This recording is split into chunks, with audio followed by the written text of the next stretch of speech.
Hello hi guys, welcome to ప్రేమతో ప్రియ channel. First time నా channel ఎవరన్నా చూస్తున్నట్టయితే తప్పకుండా సబ్స్క్రైబ్ చేసుకోండి. సో దట్ నేను న్యూ వీడియోస్ ఏమన్నా పోస్ట్ చేస్తే ఖచ్చితంగా మీకు నోటిఫికేషన్స్ అనేవి వస్తాయన్నమాట. సో నేను ఇవాళ చూపించే రెసిపీ సేమియా పాయసం. అందరికీ వచ్చు, సింపుల్ రెసిపీయే, కానీ చూపిస్తున్నాను నా స్టైల్లో నేను ఎలా చేశాను అనేది. ఫస్ట్లో నాకైతే ఇది కూడా వచ్చేది కాదండి, తర్వాత చిన్నగా నేర్చుకున్నాను. సో ఇక్కడైతే నేను ఒక పాన్ పెట్టుకున్నాను. మేము ఉండేది 3 మెంబర్సే కాబట్టి కొంచెమే చేసుకున్నాను. దీనిలో పాన్లో మీరు ఆయిల్ అయినా వేయచ్చు, అలాగే గీ అయినా వేయచ్చు. గీ వేస్తే, నెయ్యి వేస్తే ఎక్కువ బాగుంటుందన్నమాట టేస్ట్. సో నేను గీ యాడ్ చేశాను అనమాట, హోమ్ మేడ్ గీ. అండ్ దానిలో జీడిపప్పులు యాడ్ చేశాను. జీడిపప్పుల తర్వాత నేను బాదం పప్పులు కూడా కట్ చేసుకొని యాడ్ చేసుకున్నాను. అవి 2 గోల్డెన్ బ్రౌన్ కలర్ వచ్చినాక సైడ్కి ఒక ప్లేట్లో తీసి పెట్టుకున్నాను. ఈ సేమియా పాయసానికి ఆల్రెడీ నేను ఒక ప్యాకెట్ పాలు, లీటర్ పాల ప్యాకెట్ అయితే మరిగించి పెట్టుకున్నాను అనమాట పక్కన. సో దట్ చూసారా, ఇవిగోండి గోల్డెన్ బ్రౌన్ కలర్లో అయితే వచ్చేసాయి. ఎంతమంది ఇళ్ళల్లో జీడిపప్పులు, బాదం పప్పులు ఇలా ఫ్రై చేసినాక మనం వండేలోపు సైడ్ని లాగిచ్చేస్తుంటాము. మా ఇంట్లో కూడా అంతే, నేను అంతే తింటూనే ఉంటాను పక్క నుండి. అవి అయిపోతాయి కూడా మనం వేసేలోపు. సో మళ్ళీ ఇంకొక స్పూన్ గీ అయితే యాడ్ చేశాను. నాకు సేమియాలో గీ ఫ్లేవర్ అంటే చాలా ఇష్టము, అందుకే అంత ఎక్కువ యాడ్ చేస్తాను అనమాట. పిల్లలకు కూడా బాగా ఇష్టంగా తింటారని. సో సేమియా అయితే వేసుకున్నాను అనమాట గీలో. ఇవి కూడా కొంచెం గోల్డెన్ బ్రౌన్ వచ్చేంత వరకు ఫ్రై చేసుకోవాలి.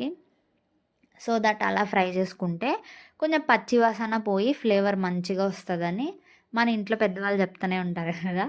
అలాగే ఫ్రై అయితే చేసేసుకున్నాను. ఫ్రై చేసుకున్నాక పక్కన పాలు ఆల్రెడీ మరగబెట్టుకున్నానని చెప్పాను కదా, ఆ మరగబెట్టిన పాలల్లోకి ఇది వేసేసుకుంటున్నాను అనమాట. వేసేసుకొని సేమియా ఉట్టి పాలల్లోనే మరిగించుకోవాలండి. చాలామంది వాటర్లో కూడా మరిగిస్తారు, అది కొంచెం మెత్తగా అవ్వాలని. పాలల్లోనే మరిగించుకుంటే ఆ పాలు టేస్ట్ అంతా దీనికి పడుతుందనమాట.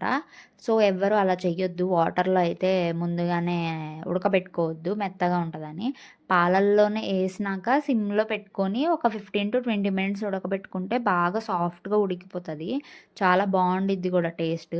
పాలల్లో వేయడం వల్ల, వాటర్లో వేయడం వల్ల టేస్ట్ అయితే బాగోదు. సో నేనైతే పాలల్లో వేస్తాను కదా సేమియా పలుకులు, వేసినాక సిమ్లో పెట్టి అది బాగా బాయిల్ అయ్యేంత వరకు మరిగించుకోవాలి, బాగా ఉడికేంత వరకు. ఆ తర్వాతే షుగర్ యాడ్ చేయాలి. ఎప్పుడైతే నేను యాలక్కాయలు కూడా యాడ్ చేసేసాను, చూపించలేదు ఇక్కడ. బాగా మంచిగా దంచుకొని యాడ్ చేయండి. యాడ్ చేసినాక ఇట్లా బాగా బాగా మరిగిన స్టేజ్లో ఉన్నప్పుడే మనం షుగర్ వేసుకోవాలి. సో దట్ ఈజీగా కరిగిపోతుంది అనమాట, మెల్ట్ అయిపోతుంది. సో షుగర్ కూడా ఇక్కడ యాడ్ చేస్తున్నాను. చూసారా, తెల్లటి పాలలో అలా సేమియా పలుకులు మరుగుతుంటే ఎంత బాగున్నాయో.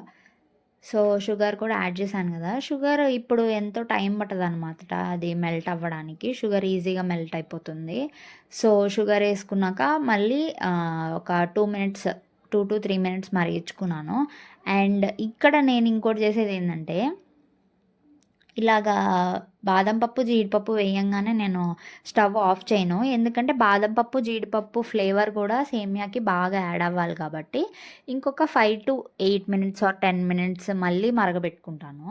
మళ్ళీ మరగబెట్టుకున్నాక ఆ ఫ్లేవర్ అంతా దానిలోకి దిగింది, మంచిగా స్మెల్ వస్తుంది అన్నప్పుడు అప్పుడు స్టవ్ ఆఫ్ చేసుకుంటాను అనమాట. అంతేనండి, చాలా ఈజీ సేమియా. ఈ వీడియో నచ్చినట్టయితే లైక్ చేయండి, షేర్ చేయండి, సబ్స్క్రైబ్ చేసుకోండి అలాగే నా ఛానల్ని. అలాగే నన్ను సపోర్ట్ చేయండి.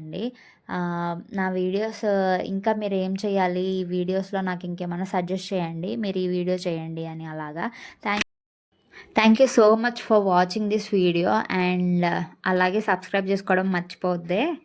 ఓకేనా, బాయ్.